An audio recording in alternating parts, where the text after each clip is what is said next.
உங்கள் யாவரையும் நான் கர்த்தருடைய நாமத்தினாலே வாழ்த்துகிறேன். இந்த செய்தியை நீங்கள் பகிரும்படியாக நான் கேட்டுக்கொள்கிறேன். ஞானத்தின் ஆசீர்வாதங்கள் என்ற தலைப்புல நம்ம பார்க்க போறோம்.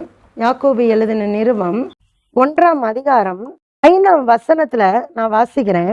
உங்களில் ஒருவன் ஞானத்தில் குறைவுள்ளவனாய் இருந்தால் யாவருக்கும் சம்பூரணமாய் கொடுக்கிறவரும் ஒருவரையும் கனிந்து கொள்ளாதவருமாகிய தேவனிடத்தில் கேட்க கடவன், அப்பொழுது அவனுக்கு கொடுக்கப்படும். ஞானம் என்று சொல்லும்போது 2 வகையான ஞானங்கள் நம்முடைய தேசத்திலே இருக்கிறது. நம்ம இன்றைக்கு பார்க்கக்கூடிய ஞானம் தெய்வீக ஞானம் என்ற தலைப்புல நம்ம பார்க்க போறோம். உலக ஞானம் தேவனுக்கு முன்பாக பைத்தியமாய் இருக்கிறது. தேவனுடைய பிள்ளைகளாகிய நமக்கு தேவனுடைய ஞானம் மிக மிக அவசியமாக இருக்கிறது. நீதிமொழிகள் 2ஆம் அதிகாரம் 6 முதல் 7 வரைக்கும் உள்ள வசனம். கர்த்தர் ஞானத்தை தருகிறார், அவர் வாயினின்று அறிவும் புத்தியும் வரும். அவர் நீதிமான்களுக்கென்று மெய் ஞானத்தை வைத்திருக்கிறார், உத்தமமாய் நடக்கிறவர்களுக்கு அவர் கேடகமாய் இருக்கிறார். தெய்வீக ஞானத்தை யார் தான் தர முடியும்? கர்த்தர் தான் தர முடியும். அப்ப பாருங்க, கர்த்தர் ஞானத்தை தருகிறவராக இருக்கிறார். அவர் வாயினின்று தான் அறிவும் புத்தியும் நமக்கு கிடைக்கக்கூடியதாக இருக்கிறது. இந்த ஞானத்தை யாருக்கென்று கர்த்தர் வைத்திருக்கிறார் என்று சொல்லிதான் நம்ம 7ஆம் வசனத்துல பார்த்தோம். நீதிமான்களுக்கென்று மெய் ஞானத்தை அவர் வைத்திருக்கிறார். கர்த்தருக்குள்ளாக அவருடைய பரிசுத்த இரத்தத்தினாலே கழுவப்பட்ட பிள்ளைகளாகிய நாம் எல்லாரும் நீதிமான்கள் என்று அழைக்கப்படுகிறோம். நமக்கென்று கர்த்தராகிய தேவன் ஒரு தெய்வீக மெய் ஞானத்தை வைத்திருக்கிறார். நாம தான் அதை என்ன செய்யணும்? சுதந்திரித்து கொள்ளணும். இன்றைக்கு அந்த ஞானத்தினால கிடைக்கக்கூடிய ஒரு 6 ஆசீர்வாதங்களை மட்டும் நம்ம பார்க்க போறோம். அதாவது எதற்கெல்லாம் ஞானம் வேண்டும், அதாவது இந்த தெய்வீக ஞானம் என்பது எதற்கெல்லாம் வேண்டும் என்று சொல்லி ஒரு 6 காரியங்களை நம்ம பார்க்க போறோம். முதலாவது, யாத்ராகமத்தின் புத்தகம் 31ஆம் அதிகாரம் 1 முதல் 5 வரைக்கும் உள்ள வசனங்கள். யாத்ராகமத்தின் புத்தகம் 31ஆம் அதிகாரம் 1 முதல் 5 வரை. பின்னும் கர்த்தர் மோசேயை நோக்கி, நான் யூதாவின் கோத்திரத்தில் ஊருடைய மகனான ஊரியின் குமாரன் பெஸ்லெயேலை பேர் சொல்லி அழைத்து, வினோதமான வேலைகளை அவன் யோசித்து செய்கிறதற்கும், பொன்னிலும் வெள்ளியிலும் வெண்கலத்திலும் வேலை செய்கிறதற்கும், இரத்தினங்களை முத்திரை வெட்டாக வெட்டி பதிக்கிறதற்கும், மரத்தில் சித்திர வேலைகளை செய்கிறதற்கும் மற்றும் சகலவித வேலைகளையும் யூகித்து செய்கிறதற்கும் வேண்டிய ஞானமும் புத்தியும் அறிவும் அவனுக்கு உண்டாக அவனை தேவ ஆவியினாலே நிரப்பினேன் என்று சொல்லுகிறார். இங்கே பெஸ்லெயேலை கர்த்தராகிய தேவன் பேர் சொல்லி அழைக்கிறானாம். எதற்காக அழைக்கிறார் பாருங்க? வினோதமான வேலைகளை அவன் யோசித்து செய்கிறதற்காக. பொன், வெள்ளி, மரம், வெண்கலம், இரத்தினங்கள் இதெல்லாவற்றையும் வைத்து அங்க ஆலயத்தை கட்டக்கூடிய பணியை செய்வதற்காக ஒரு விசேஷித்த ஒரு ஞானத்தை நான் அந்த பெஸ்லெயேலுக்கு கொடுத்திருக்கிறேன். அவன் மூலமாக தான் ஆலயம் கட்டப்பட வேண்டும் என்று சொல்லி அந்த பெஸ்லெயேலை கர்த்தராகிய தேவன் பேர் சொல்லி அழைக்கிறார். அப்ப அவருடைய திட்டத்தை நிறைவேற்றும்படிக்கான ஒரு விசேஷித்த ஞானத்தை கர்த்தராகிய தேவன் பெஸ்லெயேலுக்கு கொடுத்திருக்கிறார். இரண்டாவதாக, அப்போஸ்தலருடைய நடவடிக்கைகளின் புத்தகம் 6ஆம் அதிகாரம் 2 முதல் 4 வரைக்கும் உள்ள வசனங்கள். 1லேருந்து நான் வாசிக்கிறேன், கவனிங்க. அப்போஸ்தலர் 6ஆம் அதிகாரம் 1 முதல் 4 வரைக்கும். அந்நாட்களிலே சீஷர்கள் பெருகின போது கிரேக்கரானவர்கள் தங்கள் விதவைகள் அன்றாட விசாரணையில் திட்டமாய் விசாரிக்கப்படவில்லை என்று எபிரேயருக்கு விரோதமாய் முறுமுறுத்தார்கள். அப்பொழுது 12 சீஷர் கூட்டத்தை வரவழைத்து, நாங்கள் தேவ வசனத்தை போதியாமல் பந்தி விசாரணை செய்வது தகுதியல்ல. ஆதலால் சகோதரரே, பரிசுத்த ஆவியும் ஞானமும் நிறைந்து நற்சாட்சி பெற்றிருக்கிற 7 பேரை உங்களில் தெரிந்து கொள்ளுங்கள். அவர்களை இந்த வேலைக்காக ஏற்படுத்துவோம். நாங்களோ ஜெபம் பண்ணுவதிலும் வேத வசனத்தை போதிக்கிற ஊழியத்திலும் இடைவிடாமல் தரித்திருப்போம் என்றார்கள். விதவைகளை அன்றாட விசாரணை செய்வதற்காக அப்போஸ்தலர்கள் ஏற்படுத்தி வைத்திருக்கிறாங்க. அங்க பாருங்க, அப்ப சீஷர்களை கூப்பிடுறாங்க. அந்த 12 அப்போஸ்தலர்களும் சீஷர்களை கூப்பிடுறாங்க. கூப்பிட்டு விதவைகள் சரியாக கவனிக்கப்படவில்லை என்று சொல்லி அவர்கள் நிமித்தம் முறுமுறுக்கிறாங்க.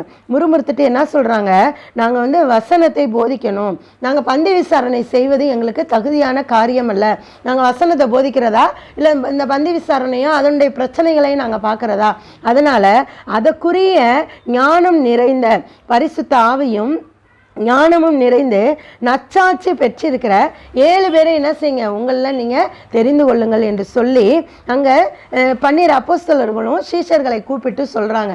அப்போ பாருங்க, பிரச்சனைகளை தீர்ப்பதற்கு ஒரு விசேஷித்த தெய்வீக ஞானம் வேணும். எல்லாருமே பிரச்சனைகளை எளிதாக தீர்த்து வைத்து விட முடியாது. அப்படி தீர்த்து வைப்பார்கள் என்றால், அதாவது தேவனுடைய ஞானம் இல்லாமல் உலக ஞானத்தோடு தீர்த்து வைப்பார்கள் என்றால் மீண்டும் அந்த பிரச்சனை தலை தூக்கும். ஆனால் தேவனுடைய ஞானத்தோடு நம்ம செயல்படும் போது அந்த பிரச்சனை மறுபடியுமாக வராதபடிக்கு கர்த்தராகிய தேவன் நம்மை அவருடைய தெய்வீக ஞானத்தினாலே பாதுகாக்க வல்லவராய் இருக்கிறார். மூன்றாவது, நீதிமொழிகள் 26:4 மற்றும் 5ஆம் வசனம். நீதிமொழிகளின் புத்தகம் 26ஆம் அதிகாரம் 4 மற்றும் 5ஆம் வசனத்தில் இப்படியாக சொல்லப்பட்டிருக்கு, மூடனுக்கு அவன் மதியீனத்தின்படி மறு உத்தரவு கொடாதே, கொடுத்தால் நீயும் அவனை போல் ஆவாய். மூடனுக்கு அவன் மதியீனத்தின்படி மறு உத்தரவு கொடாவிட்டால் அவன் தன் பார்வைக்கு ஞானியாய் இருப்பான். இந்த இடத்துல உங்களுக்கு ஒரு குழப்பம் வரலாம். 4ஆம் வசனத்துல அவன் மதியீனமா இருக்கான், மூடன் மதியீனமா இருக்கிறான், அவனுடைய மதியீனத்தின்படி அவனுக்கு உத்தரவு கொடுத்தா நீயும் மூடனாயிருவன் சொல்லப்பட்டிருக்கு. 5ஆம் வசனத்துல மூடனுக்கு அவன் மதியீனத்தின்படி மறு உத்தரவு கொடுக்கல அப்படின்னா அவன் என்ன செய்வான், அவனுடைய பார்வைக்கு ஞானியாய் இருப்பான். அப்ப நம்ம மூடன் ஆயிடுவோம்னு சொல்லி முரண்பாடாக சொல்லப்பட்டிருக்கே என்று சொல்லி நம்ம நினைக்கலாம். இதனுடைய உள்ளார்ந்த அர்த்தம் என்ன என்று சொல்லி நம்ம பார்க்கும்போது, கேள்விகளுக்கு பதில் சொல்வதற்கு நம்மளுக்கு ஞானம் வேணும். அது விசேஷமாக மூடர் கேட்கக்கூடிய கேள்விகளுக்கு நம்ம ஞானமாக பதில் சொல்லுகிறவர்களாக காணப்பட வேண்டும். அதனால இந்த இடத்துல ஒரு வார்த்தை சொல்லப்பட்டிருக்கு, அவன் மதியீனத்தின்படி மறு உத்தரவு கொடாதே, அவன் மதியீனத்தின்படி மறு உத்தரவு கொடு அப்படின்னு சொல்லப்பட்டிருக்கு. அப்ப பாருங்க, அவன் மதியீனத்தோடு தான் இருக்கிறான். நாமளும் அவனுடைய மதியீனத்தின்படி நடந்து கொள்ளாமல் கர்த்தரிடத்துல ஞானத்தை கேட்டு அவன் என்ன கேள்வியை கேட்கிறான், அதுக்கு என்ன பதிலை நம்ம சொல்ல வேண்டும் என்று சொல்லி வசனத்தின் மூலமாக ஆவியானவர் கற்றுத்தரும்படியாக நம்ம கர்த்தரிடத்துல ஞானத்தை கேட்கிறவர்களாக காணப்பட வேண்டும். அப்ப அந்த மூடர்களுக்கு பதில் சொல்ல வேண்டும் என்றால் விசேஷித்த தெய்வீக ஞானம் நமக்கு வேண்டும். 4வது, இதே நீதிமொழிகளின் புத்தகம் 11ஆம் அதிகாரம் 30ஆம் வசனம். நீதிமொழிகள் 11ஆம் அதிகாரம் 30ஆம் வசனத்துல, நீதிமானுடைய பலன் ஜீவ விருட்சம், ஆத்துமாக்களை ஆதாயப்படுத்தி கொள்ளுகிறவன் ஞானம் உள்ளவன். ஆத்துமாக்களை ஆதாயம் செய்ய வேண்டும் என்றால் நமக்கு விசேஷித்த தெய்வீக ஞானம் வேணும். கர்த்தருடைய ஞானம், அதாவது தெய்வீக ஞானம் இருந்தால் மட்டும்தான் ஆத்துமாக்களை நம்ம ஆதாயம் செய்ய முடியும். இல்லைன்னா நம்ம இதுக்கு முன்னாடி நம்ம பார்த்தது போல மூடன் கேள்வி கேட்குறான் அப்படின்னா அவனுக்கு நம்மளுக்கு பதில் சொல்ல தெரியாது. அப்போ அவன் என்ன நினைப்பான், இவன் பாரு எவ்வளோ பைபிள் படிக்கிறான், எவ்வளோ ஜெபம் பண்ணுறான், சபைக்கெல்லாம் போகிறான், ஆனால் நம்ம கேட்குற கேள்விக்கு இவனுக்கு பதில் தரல, அப்போ அவனை விட நம்ம அறிவாளி அப்படின்னு சொல்லிட்டு போயிடுவான். அப்போ பாருங்க, அந்த ஆத்துமாவை ஆதாயம் செய்யணும் அப்படின்னா நமக்கு விசேஷித்த தெய்வீக ஞானம் வேண்டும். அதைத்தான் இந்த நீதிமொழிகள் 12:30 நம்ம வாசிக்கிறோம். நீ ஆத்துமாக்களை ஆதாயப்படுத்தி கொள்ளுகிறவன் ஞானம் உள்ளவன் என்று சொல்லி நம்ம பார்க்குறோம். ஆத்துமாக்களை ஆதாயம் செய்ய வேண்டும் அல்லது சுவிசேஷத்தை மற்றவர்களுக்கு சொல்ல வேண்டும் என்றால் கர்த்தரிடத்தில் நம்ம ஞானத்தை கேட்டு அந்த ஞானத்தோடு நம்ம சென்றால் மட்டும்தான் நம்ம ஜெயத்தை பெற்றுக்கொள்ள முடியும். அடுத்ததாக 5வது ஒரு காரியம், இதே நீதிமொழிகளின் புத்தகம் 24ஆம் அதிகாரம், நீதிமொழிகள் 24 5, 6, 7 3 வசனங்களை வாசிக்கிறேன். ஞானமுள்ளவன் பலமுள்ளவன், அறிவுள்ளவன் தன் வல்லமையை அதிகரிக்க பண்ணுகிறான். நல் யோசனை செய்து யுத்தம் பண்ணு, ஆலோசனைக்காரர் அநேகரால் ஜெயம் கிடைக்கும். மூடனுக்கு ஞானம் எட்டாத உயரமாய் இருக்கும், அவன் நியாயஸ்தலத்தில் தன் வாயை திறவான். பாருங்க, நம்மலாம் கர்த்தருடைய ஞானத்தை பெற்றிருந்தோம் என்றால் நாம தான் இந்த உலகத்தில் பலமுள்ளவர்கள் ஞானமுள்ளவன். இங்கே பார்க்குறோம் இல்லையா, ஞானமுள்ளவன் பலமுள்ளவன் என்று சொல்லி பார்க்குறோம். அப்போ பாருங்கள், கர்த்தருடைய ஞானம் நமக்குள்ளாக இருந்ததுன்னா நாம தான் இந்த உலகத்தில் ஆவிக்குரிய வகையில் பலமுள்ளவர்கள். நம்மை அசைக்க யாராலும் முடியவே முடியாது. அடுத்தது பார்க்குறோம் 7ஆம் வசனத்தில், மூடனுக்கு ஞானம் எட்டாத உயரமாய் இருக்குமா, அவன் நியாயஸ்தலத்தில் தன் வாயை திறவான். மூடன் அப்படின்னாலே அதற்கு எதிர்ப்பதும் ஞானின்னு தான் சொல்லுவோம். ஞானி மூடன் சொல்லுவோம். அப்போ பாருங்கள், கர்த்தருக்குள்ளாக நாம் எல்லாரும் ஞானிகளாக இருக்கிறோம். அப்போ ஞானிகளாக கர்த்தராகிய தேவன் நம்ம ஏற்படுத்தி வைத்திருக்கிறார். அவருடைய அறிவையும் அவருடைய புத்தியையும் அவருடைய வசனத்தினாலே நமக்கு கொடுத்திருக்கிறார். அப்படிப்பட்ட வசனம் நம்முடைய வாயிலிருந்து புறப்படும் போது மூடனுக்கு அது எப்படி இருக்குமா, எட்டாத உயரத்திலே காணப்படுமா. கர்த்தருடைய ஞானத்தை அவன் அறியவே முடியாது. நியாயஸ்தலத்தில் நிற்கும் போது அவன் எப்படி இருப்பானா, தன்னுடைய வாயை திறக்கவே மாட்டானா. ஏன்னா அவன்கிட்ட நியாயமே இல்லை, ஞானம் இல்லை, நியாயம் இல்லை, வேத வசனம் அவனுக்குள்ளாக இல்லை. அப்ப அவன் எப்படி இருப்பான், தன்னுடைய வாயை திறவாமல் அவன் காணப்படுவான். நாம் என்ன செய்யலாம், தைரியமாக கிறிஸ்துவினுடைய நியாயஸ்தானத்திற்கு முன்பாக எதிர்கொண்டு நிற்க முடியும். ஏன்னா கர்த்தர் நமக்கு ஞானத்தை தந்திருக்கிறார், அவருடைய புத்தியையும் அவருடைய அறிவையும் நமக்கு தந்திருக்கிறார். அப்ப பாருங்க, கர்த்தருடைய ஞானம் என்பது யுத்தம் செய்வதற்கு, அதாவது மூடர்களோடு யுத்தம் செய்வதற்கு நமக்கு பிரயோஜனம் உள்ளவைகளாக காணப்படுகிறது. இறுதியாக ஏசாயாவின் புத்தகம் 50ஆம் அதிகாரம் 4ஆம் வசனம். ஏசாயாவின் புத்தகத்தில் 50ஆம் அதிகாரம் 4ஆம் வசனத்தில் இப்படியாக சொல்லப்பட்டிருக்கிறது, இளைப்படைந்தவனுக்கு சமயத்திற்கு ஏற்ற வார்த்தை சொல்ல நான் அறியும்படிக்கு கர்த்தராகிய ஆண்டவர் எனக்கு கல்விமானின் நாவை தந்தருளினார். காலைதோறும் என்னை எழுப்புகிறார், கற்றுக்கொள்ளுகிறவர்களைப் போல நான் கேட்கும்படி என் செவியை கவனிக்க செய்கிறார். இங்கே பாருங்க, மூடன் தான் என்ன செய்வான், எனக்கு எல்லாம் தெரியும், எனக்கு தெரிஞ்சதெல்லாம் உனக்கு தெரியாது அப்படின்னு சொல்லிட்டு அலப்பிக்கிட்டு தெரிவான். ஆனால் அவனுக்கு கர்த்தருடைய ஞானம் எதுவுமே இருக்காது. ஆனால் இங்கே பாருங்க, இளைப்படைந்தவனுக்கு சமயத்திற்கேற்ற வார்த்தை சொல்ல நான் அறியும்படி கர்த்தராகிய ஆண்டவர் எனக்கு கல்விமானின் நாவை தந்திருக்கிறார். கல்விமான்கள் என்று சொல்லி இந்த உலகத்தில் அநேகர் இருக்கிறாங்க. அப்படிப்பட்டவர்களுக்கு என்ன ஞானம் இருக்கிறதோ இன்றைய நாளில் கர்த்தருடைய பிள்ளைகளாய் இருக்கக்கூடிய, விசேஷமாக இந்த கான்ஃபரன்ஸ் காலில் இருக்கக்கூடிய உங்களுக்கும் எனக்கும், அது நம்ம யாராக இருந்தாலும் சரி, கிறிஸ்துவுக்குள்ளாக யூதன் என்றும் இல்லை, கிரேக்கன் என்றும் இல்லை, அடிமை என்றும் இல்லை, சுயாதீனன் என்றும் இல்லை, ஆண் என்றும் இல்லை, பெண் என்றும் இல்லை, அதே போல படித்தவர்கள் என்றும் இல்லை, படிக்காதவர்கள் என்றும் இல்லை, ஏழை என்றும் இல்லை, பணக்காரன் என்றும் இல்லை, எந்த ஒரு ஜாதியுமே கிறிஸ்துவுக்குள்ளாக இல்லை, எல்லாருமே கிறிஸ்துவுக்கு முன்பாக சமமானவர்கள் தான். அப்ப பாருங்க, எல்லாருக்கும் கர்த்தராகிய தேவன் கல்விமானின் நாவை தந்தருளி இருக்கிறார். காலைதோறும் நம்மை எழுப்புகிறாராம். எதற்காக என்று பார்க்கும்போது, கற்றுக்கொள்ளுகிறவர்களைப் போல நான் கேட்கும்படி என் செவியை கவனிக்க செய்கிறார். ஒவ்வொரு நாளும் நம்ம புது புது வசனங்களை, புது புது காரியங்களை கற்றுக்கொள்ளும்படிக்காக கர்த்தராகிய தேவன் நம்முடைய செவியை திறந்து கொண்டே இருக்கிறார். அப்ப பாருங்க, கர்த்தர் எவ்வளோ பெரிய விசேஷித்த ஞானத்தை நமக்கு கொடுத்து இருக்கிறார். எதற்காக என்று சொல்லும்போது, சமயத்திற்கு ஏற்ற வார்த்தைகள் மற்றவர்களுக்கு நாம சொல்லுவதற்காக. இதே நீதிமொழிகள் 25ஆம் அதிகாரத்தில் இன்னும் அழகாக நம்ம வாசிக்க முடியும்.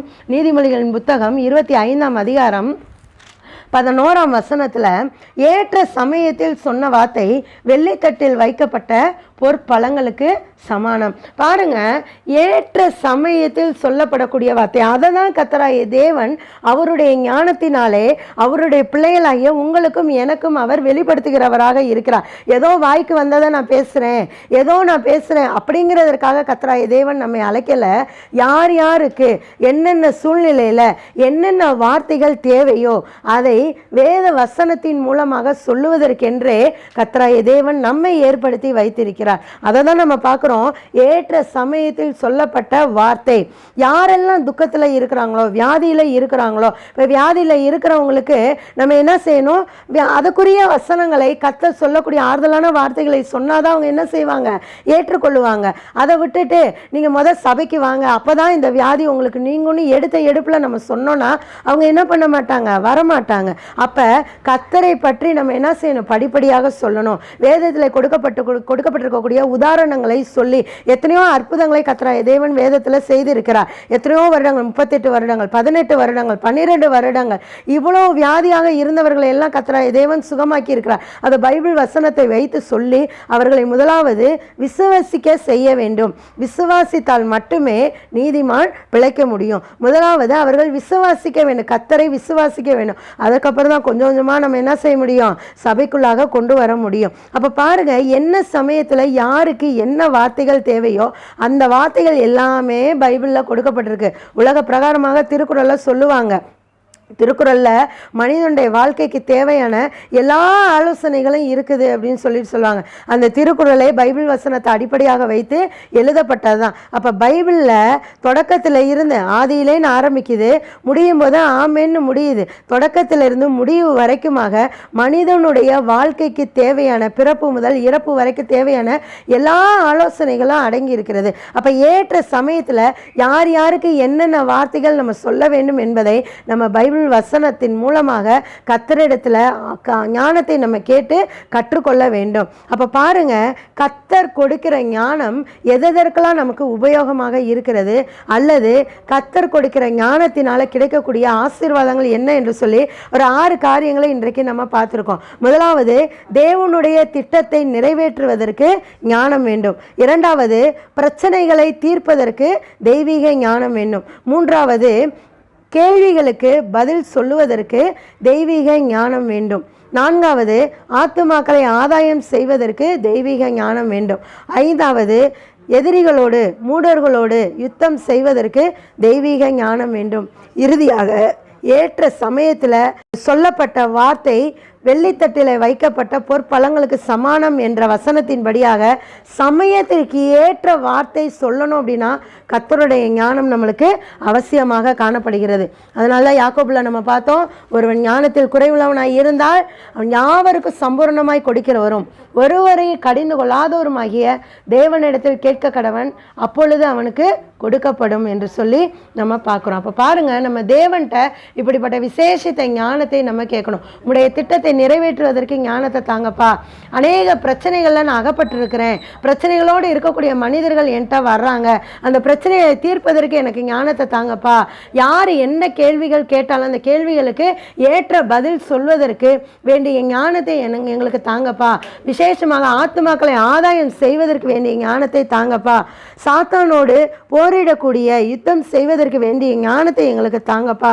இது எல்லாவற்றுக்கு மேலாக யார் எங்கள்கிட்ட வந்து என்ன பிரச்சனையை சொல்கிறாங்களோ அந்த சமயத்திற்கு ஏற்ற வார்த்தையை நாங்கள் வசனத்தின் மூலமாக நாங்கள் சொல்லணும். அதற்கேற்ற ஞானத்தை எங்களுக்கு தாங்கப்பா என்று சொல்லி நம்ம ஒவ்வொரு நாளும் கர்த்தரிடத்தில், ஏன்னா கர்த்தர் தான் ஞானத்தை கொடுக்கிறவராக இருக்கிறார், கர்த்தரிடத்தில் நம்ம கேட்கும்போது கர்த்தராகிய தேவன் அந்த ஞானத்தை நமக்கு திரளாக கொடுக்க வல்லவராக இருக்கிறார். இந்த உலகத்தில் உள்ள ஞானிகளை வெட்கப்படுத்தும்படிக்காக தான் உலகத்தாரால் பைத்தியமாக எண்ணப்பட்ட உங்களையும் என்னையும் கர்த்தராகிய தேவன் அவருடைய நாமத்தை பிரஸ்தாபப்படுத்துவதற்கென்று தெரிந்தெடுத்திருக்கிறார். அப்போ கர்த்தருடைய ஞானத்தை நம்ம வந்து மற்றவர்களுக்கு வெளிப்படுத்துவோம். ஞானம் குறைவுள்ளவர்களாக நம்ம காணப்பட்டோம் என்றால் கர்த்தரிடத்திலிருந்து அந்த ஞானத்தை நிறைவாக நம்ம கேட்போம். கர்த்தரிடத்திலிருந்து அநேக ஆசீர்வாதங்களை பெற்றுக்கொள்வோம். நம்முடைய பாஸ்டர் கர்த்தரிடத்திலிருந்து நமக்கு ஞானம் வேண்டும் என்பதற்காக இப்பொழுது ஜெபம் பண்ணுவாங்க. நம்ம ஜெபித்து நம்ம முடிப்போம். பரலோகத்தின் நல்ல தகப்பனே, ஸ்தோத்தரிக்கிற ராஜா, நீர் நல்லவராய் இருக்கிறபடியினாலே உமக்கு நன்றி. தேவனுடைய திட்டத்தை ஆண்டவராகிய கர்த்தாவே நாங்கள் நிறைவேற்ற வேண்டும், அதற்கு ஞானத்தை கொடுக்கும்படியாக நாங்கள் ஜெபிக்கிறோம் ஆண்டவரே. பிரச்சனைகளை தீர்க்க எங்களுக்கு ஞானம் வேண்டும் ஆண்டவரே. இப்பொழுதும் கூட ஆண்டவராகிய கர்த்தாவே, கேள்விகளுக்கு பதில் சொல்ல எங்களுக்கு தகுந்த ஞானத்தை கொடுக்கும்படியாக நாங்கள் ஜெபிக்கிறோம் ஆண்டவரே. ஆத்துமாக்களை ஆதாயம் செய்ய எங்களுக்கு ஞானத்தை கொடுக்கும்படியாக நாங்கள் ஜெபிக்கிறோம். யுத்தம் செய்வதற்கு எங்களுக்கு ஞானத்தை தரும்படியாக நாங்கள் ஜெபிக்கிறோம் ஆண்டவரே. ஆண்டவராகிய கர்த்தாவே, எங்களுக்கு நன்றாக பேசவும் தேவனுடைய பிள்ளைகளாகிய நாங்கள் சமயத்திற்கேற்ற வார்த்தைகளை வருகிற ஜனங்களுக்கு சொல்லவும் ஞானத்தை கொடுக்கும்படியாக நாங்கள் ஜெபிக்கிறோம் ஆண்டவரே. தெய்வீக ஞானத்தினாலே எங்களை நிரப்புவீராக. உம்முடைய ஞானத்தின் ஆசீர்வாதங்கள் எங்களுக்கு உண்டாகும்படியாக நாங்கள் ஜெபிக்கிறோம். குறிப்பாக ஆண்டவரே, தேவனுடைய பிள்ளைகளாகியவர்களுக்கு மகிமையாக நீங்க உம்முடைய ஆசீர்வாதத்தை வழங்கும்படியாக நாங்கள் ஜெபிக்கிறோம் ஆண்டவரே. தொடர்ந்து தேவனுடைய வார்த்தைகளை கேட்க நாங்கள் ஒவ்வொரு நாளும் காத்திருக்க கிருபை செய்வீராக. புதுபலன் அடைய கிருபை செய்வீராக. தேவ வல்லமை எங்களோடு கூட காணப்படட்டும். இயேசுவின் வல்லமையில நாமத்தில் ஜெபிக்கிறோம். ஜெபம் கேளும் ஜீவனுள்ள நல்ல பிதாவே, ஆமென். அவர்களுக்கு பயப்படாதிருங்கள். வெளியாக்கப்படாத மறைபொருளும் இல்லை, அறியப்படாத ரகசியமும் இல்லை. மத்தேயு 10:26 இதை நாம் வாசிக்கிறோம். எனக்கு அருமையானவர்களே, திண்டுக்கல் மேட்டுப்பட்டி இயேசுவின் திருச்சபையில் மீட்கப்பட அழைப்பு. கருபொருள் என்னவென்றால் கனிவுள்ள வாழ்க்கை. இப்படிப்பட்ட தலைப்பின் கீழாக போதகர்கள் வந்து தேவனுடைய செய்திகளை அறிவிக்க இருக்கிறார்கள். நாட்கள் 24, 25, 26 ஏப்ரல் 2024. கிழமை புதன், வியாழன் மற்றும் வெள்ளி. நேரம் 3 நாட்களும் மாலை 6 மணி முதல் 9 மணி வரை. எனவே தேவனுடைய வார்த்தைகளை கேட்டு ஆசீர்வாதத்தை பெற்றுக்கொள்ள உங்களை அன்புடன் அழைக்கிறோம். இடம் இயேசுவின் திருச்சபை, விஸ்தரிப்பு 3வது தெரு, மேட்டுப்பட்டி, புதூர், திண்டுக்கல். வசனம், விளக்கம், ஜெபத்தை கேட்க உங்கள் யாவரையும் அன்புடன் அழைக்கிறோம்.